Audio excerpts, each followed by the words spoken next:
nous sommes de retour, je pense en direct dans cette édition du 25 octobre 2024. Je vous remercie beaucoup si vous nous rejoignez à l'instant. Et désormais, il est l'heure de retrouver Éric Galliègue et son point stratégique. Bonjour Éric. Bonjour Louis-Antoine. Merci beaucoup d'être avec nous ce matin Éric, je vous remercie beaucoup. Vous êtes directeur de la recherche chez FU Advisors Valcan, avec nous tous les vendredis pour décortiquer l'actualité, qu'elle soit micro, macro, géopolitique, politique, monétaire, et nous expliquer son impact sur les principaux indices actions. Avant de rentrer dans le détail de ce que vous avez sélectionné pour nous Éric, quel est le bilan de la semaine écoulée qui, je le rappelle, va du jeudi au jeudi? C'est une semaine qui était légèrement baissière à tous les niveaux, donc en Europe, aux États-Unis, comme sur la parité euro-dollar. Donc le même tarif a été réalisé pour tous, c'est-à-dire 1% de baisse au cours donc de cette semaine. Ok, très clair. Semaine dans le rouge. Pour vous, ça s'explique malgré tout, malgré la bonne santé de l'économie américaine, les indices ont quand même plongé cette semaine. C'est la première actualité que vous mettez en avant. Oui, on a une conjoncture économique qui reste résiliente, comme on dit, aux États-Unis, avec notamment les dernières statistiques qui ont été publiées il y a quelques jours déjà, mais qui, à nouveau, pointaient du doigt une économie américaine qui est loin d'être en récession, puisque les ventes au détail, étaient donc supérieures aux attentes, et les inscriptions hebdomadaires au chômage inférieure à ce qui était anticipé.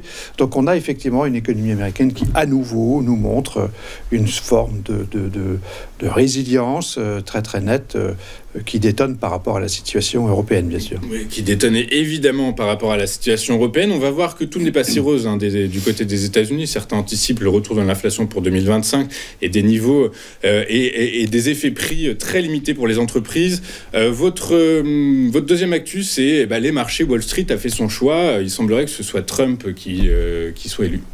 Oui, on a le sentiment que ce serait Trump qui pourrait être élu, alors qu'il était relativement assez fortement devancé par Kamala Harris depuis le début. On a l'impression qu'il y a une sorte de retour, dans les sondages en tout cas, de M. Trump, qui serait à nouveau, qui pourrait être président des États-Unis dans moins d'un mois, ce qui bien sûr est plutôt négatif pour la conjoncture économique, pour beaucoup de choses, notamment par rapport à l'Europe.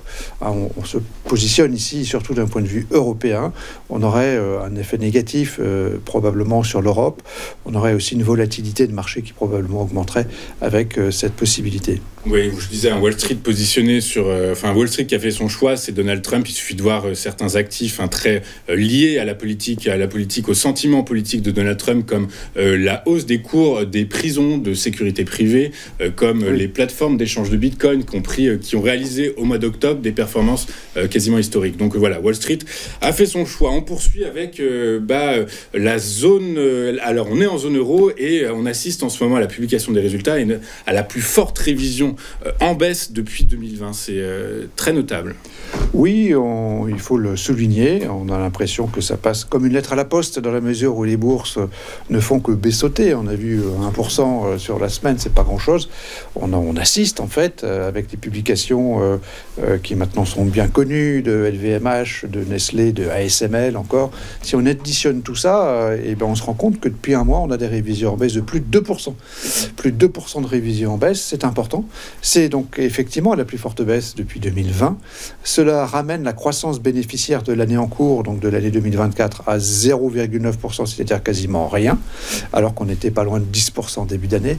On a donc effectivement un phénomène de révision en baisse qui n'est jamais bon, normalement, pour les marchés. C'est pour cela que la note affectée à cette information est bien sûr négative, mais on a toujours le même phénomène, c'est-à-dire de report de la croissance anticipée pour l'année en cours à l'année suivante. C'est le cas cette année. C'était exactement la même chose l'année dernière à la même époque.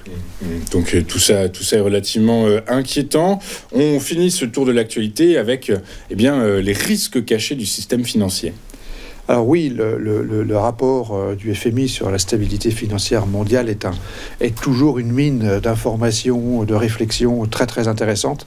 Et c'est vrai qu'ici, ce dernier rapport souligne ou veut montrer des risques cachés de la finance. Ils ne sont pas forcément cachés, on les connaît tous en fait.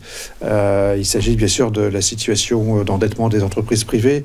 Il s'agit des développements de la finance non régulée, c'est-à-dire des fonds d'investissement, des gérants d'actifs d'une façon générale, sur lesquels on n'a pas autant d'informations que les banques, qui elles-mêmes sont régulées directement par les banques centrales, bien sûr.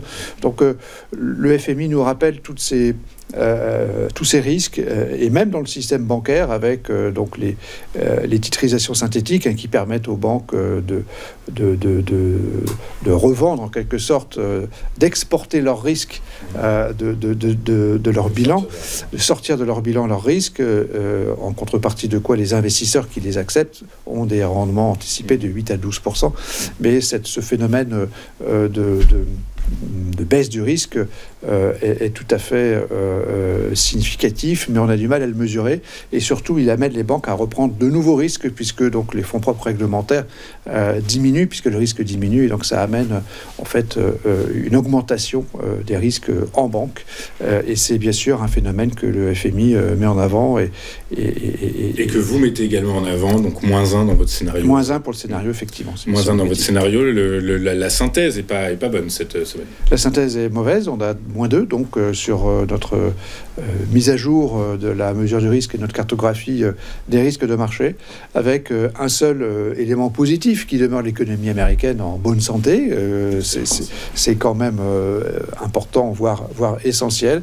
Et les facteurs de risque sont bien là, ils sont cachés dans le système bancaire, ils sont bien visibles dans les révisions de bénéfices, et visibles aussi avec M. Trump, qui pourrait nous amener un peu de volatilité, en tout cas sur les marchés, même si certaines actions américaines peuvent en profiter, effectivement. Est-ce suffisant pour revoir votre modélisation du risque et votre sentiment sur les prix ? Alors, les risques sont toujours là, ils sont importants. Effectivement, ils sont parfois cachés, on en parle peu, on les oublie, on ferme les yeux dessus, mais ils sont bien là. En revanche, ce qui est bien là aussi, c'est la dynamique des prix. Et c'est vrai que cette dynamique des prix reste forte. Elle a un tout petit peu diminué, d'après notre mesure de spread momentum au sein du stock 600, par exemple.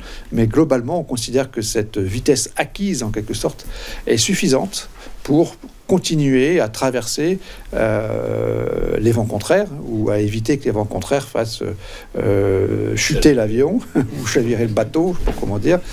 Et en tout cas, effectivement, en vertu de cette dynamique des prix qui reste forte, et on le voit bien, on a avalé tout ça, le mois d'octobre est en train de se terminer, finalement il n'y a pas eu de gros pépins, en dépit quand même de ces révisions de bénéfices notamment, eh bien nous considérons qu'il y a d'une façon sous-jacente toujours cette psychologie, cette dynamique qui reste positive et à laquelle nous proposons à nos clients de toujours s'associer en étant investis sur les actions. Très clair. Écoutez, merci beaucoup Eric Galiec d'avoir été avec nous ce matin. Vous êtes directeur de la recherche chez FI Advisor Valcan, avec nous tous les vendredis pour décortiquer l'actualité et nous expliquer son impact sur les marchés actions. On marque une dernière courte page de publicité et on se retrouve pour la suite et la fin de cette émission du 25 octobre. À tout de suite.